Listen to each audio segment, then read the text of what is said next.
Welcome to Pamela's Plant-Based Kitchen. Today we're making homemade pizza dough. Do you know what's in your pizza dough when you buy it? Well, I do because I make it. I want to share my recipe with you.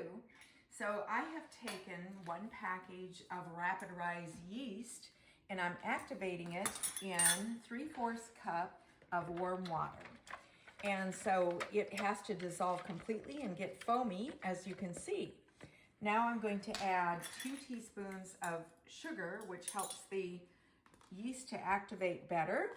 And so we're going to put 2 teaspoons in with our yeast mixture.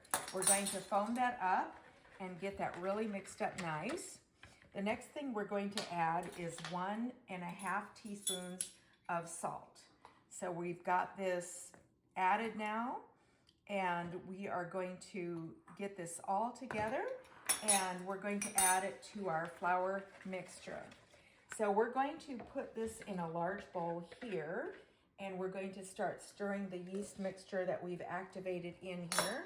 We're using organic pastry flour, whole wheat, and it's 2 cups total. So I had 1 cup in the bowl and I put the yeast with it, and now I'm adding the 2nd cup to activate it with the yeast mixture, the salt and the sugar that activates it. We're also going to take 3 tablespoons of a plant-based butter. I like to use Earth Balance. I find I have good results with it. And yes, you can use plant-based butter to bake and make with your baked goods. I like to grate this in because it helps to incorporate it into the dough better. And so we have no animal fat in our pizza dough. We have just the pastry whole wheat flour, the salt, a little bit of sugar to activate the yeast, and some warm water along with our plant-based butter. So we're going to take that and we're going to incorporate it. My hands are scrupulously clean. I've washed them and dried them so I can go ahead and use them to take this off of the whisk, and we're going to move to the pastry blender because it has a little bit of wider teeth and it'll be able to incorporate the ingredients better. So we're going to go ahead and take this pastry blender and we're going to incorporate this, get all the ingredients together. It's really a very simple recipe. It comes together very quickly. Once it's incorporated, we're going to cover this with a saran wrap and we're going to let it rise until it's double in size, and then it will be ready to use. So now that we have this pretty roughly blended, we're going to take it and dump it out onto our hard surface on our countertop so that we can get it all together. We don't want any loose bits of flour or butter that are not incorporated. So we're going to activate the gluten by getting this together. We're going to use a kneading and rolling motion, and this is going to bring it all together. We're going to bring our pizza dough together and get it all formed. We're going to add a little bit of unbleached flour just to keep it from sticking to the surface and get it so it's not quite so wet. It's a little bit wet with the moisture, and this will help it to form into the dough ball that we want it to be in. And then we're going to take and put it back in our bowl. You can see that it's turning into a very nicely formed glutinous ball of pizza dough with our whole wheat flour that we have. And we're just going to mop up all the bits of the flour, put it together. And what I'm going to do is take a little bit of shortening that I have here to rub on the bowl. And then we're going to get this back into this bowl that we made it in to start with. And we're going to put it into the oven to proof. So we've got this ready. I'm going to put a little bit of the shortening over the top so it doesn't dry out. And then we're going to pat it into the bowl. This is going to double in size. By the time we use it, it'll be nice and puffy. And what we're going to do is cover it with some saran wrap, and we'll put it, or some Reynolds wrap, either one. We're going to put it in a nice warm spot. so that we can let it double in size, and then it'll be ready to use. I'm so excited to have homemade pizza dough. It's so easy to make. I hope that you will enjoy making it as well. Thank you. Tonight we're making a pizza filling. It's going to be a veggie pizza, and we're going to have red, yellow, and orange peppers. I'm going to use red onion and white onion. I'm going to do a combination of both. And we're going to have some broccoli, some fresh parsley, and we're going to get this sauteing in our pan. So the first thing we're going to do is we're going to cut up our red onions and get them into our hot pan that we have ready to go. We aren't going to put the garlic in first. Garlic can burn easily, and we want that to not burn. We want it to just flavor our food. Now, some people like more garlic and some people like less. It's all a personal idea of what you like to have. You can hear the sizzle as that goes into that nice pan. We're going to put a little bit of white onion in as well. We're going to have a mixture today. And we're going to use a variety of vegetables. We're going to eat the rainbow. So we're going to have colorful vegetables, including the onions, the red, yellow, and orange peppers, the cruciferous vegetable of the broccoli, and also the wonderful garlic, which has such good nutrition in it. It's good for fighting colds. It has a lot of preventative aspects for different types of viruses. It's really good for us to have some garlic in our diets. All right, let's get our white onion into our pan along with the red. We're going to get this sizzling in here, and we're going to use our peppers next. So the idea is to get these softened. They're not going to be mushy or cooked down into a paste. We're just softening these up so that all the flavors can blend and the pizza can be done a little bit quicker than if we put the veggies in raw. I want to have a nice dense packing of different vegetables so that we have a lot of nutrition in our pizza. So I don't know if you have a tradition of a certain night that you do pizza. I like to do homemade pizza on Sunday night. It's kind of a nice ending to the weekend. Sunday's our day that we get a lot of things done, and we have this to look forward to as a nice reward for the day. So if you like mushrooms, I happen to like mushrooms. If you like olives, I like olives. You know, you certainly can vary your fillings to whatever you like to have. I like to take the seeds out of the peppers. It's not because they're hot and spicy. I just don't want to have the seeds in the texture of my pizza as they cook. So we're going to take this and get this diced up a little bit finer before we get this into the pizza cooking pan that we have our filling cooking in. So let's just get this chopped here. You can hear the crunch of the nice fresh peppers. You know that they're nice and fresh. They're going to give you good nutrition, and the different colors of the vegetables give you all kinds of different nutrition. Your cells have different receptors for different types of vegetables, and your body is designed to want a variety of foods in your diet. Next, we're going to do the broccoli. Now, you could certainly do broccolini if you like that. It's a little bit of a hybrid vegetable, cruciferous vegetable. There's lots of things you could do. Swiss chard, you could do spinach, whatever your palate likes. Just be sure that you get a variety in there. So now we have our broccoli cut up. We're going to take this first batch over and get it in the pan. It's a little bit chunkier than some of the other vegetables, but it doesn't take broccoli too long to cook, so we want to give it a chance to get in there. And we're going to go ahead and get the rest of this broccoli out of here. And then we're going to work with the garlic next, and we're going to get that in to our pan. I wish you could smell how good these flavors are starting to smell as they're cooking. It really smells yummy. Look at those pretty colors. Isn't that nice?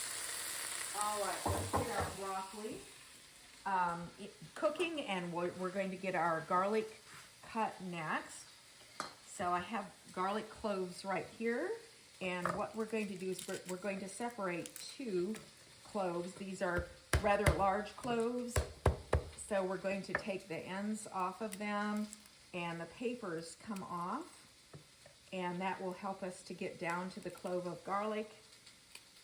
And we're going to get that chopped up fairly finely, and we're going to get that flavoring our food. Yummy, I can almost taste that.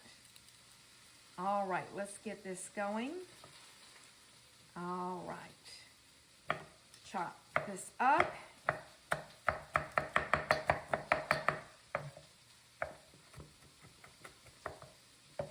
Some people get garlic in a jar. That's perfectly fine to do. I happen to have some fresh cloves, so why not use them? Sometimes there's a little bit of the garlic paper attached to the clove, but as you're chopping it, it'll come off very nicely. Now this is roughly chopped. It depends how fine you want it. I don't mind a rough chop. It's going to mix in with all those veggies. Let's get that into the pan. Okay, the next thing we're going to do is put some seasonings in our veggies. So we're going to get some salt, not too much. We're going to put a little bit in there, just enough to bring out some flavor. I'm not even going to use all that I have in my hand. I'm going to brush some of that off. And then we're going to use a little bit of onion powder. This is not onion salt. I don't want to add more salt to it. We're going to add just a tiny bit of garlic powder, same thing, not the salt. I decided I wanted to use a little bit of oregano, so I'm going to, this is an organic whole oregano, and we're going to get that. You could use Italian seasoning if you want to. Rosemary is good, whatever your taste is. So we're getting some good oregano in there, and God gave us herbs for a reason. They have all kinds of nutrition and flavors. He wants us to enjoy our food. I have some fresh parsley here. You can see how green that is. I've washed the parsley here. I'm going to take this and roughly chop this and get this in the pan as well. And we're going to just have a very nutritious and yummy pizza. I think I'm going to make it a little bit gourmet by adding some artichokes to it. I think that would be pretty yummy as well. Okay, there's no limit to what you can fix, whatever your palate desires. Let's get these pretty parsleys in here, and we're going to give that a quick stir. All right, so we're giving that a nice little stir as these are sauteing. They don't have to cook very long. I'm going to turn the heat down just a little bit. We just want it to get a little tender before we put it in our pizza, but admire those colors. I'm going to get the artichokes here, and it says that this is packed in water, so I can just use the water. If it's packed in oil, you don't want to use that. And I'm going to get these artichokes here and chop them up, and we're going to put that in the pan as well.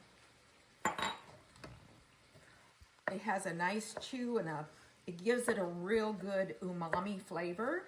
I also like to use portobello mushrooms or some sort of olive in there for a nice chew. Eggplant is really good as well. Okay, let's get this in. And we're going to just give it one more stir, cover it up, let it sit for just a couple of minutes on low heat, and then it'll be ready to put on our pizza. I hope that you are inspired to make some homemade pizza at your house. And if you need a recipe for the pizza dough, please check out our pizza dough recipe that we have on Pamela's Plant-Based Kitchen. Just getting my hands washed because we're going to put a pizza together. This is the exciting part. So what we're going to do is we have a Springform pan. We've put a parchment liner in the bottom, and we're spraying a nonstick spray onto the sides so that the pizza will come out easily. Now it's time to get our pizza dough out from rising out of the oven. Let's get this going.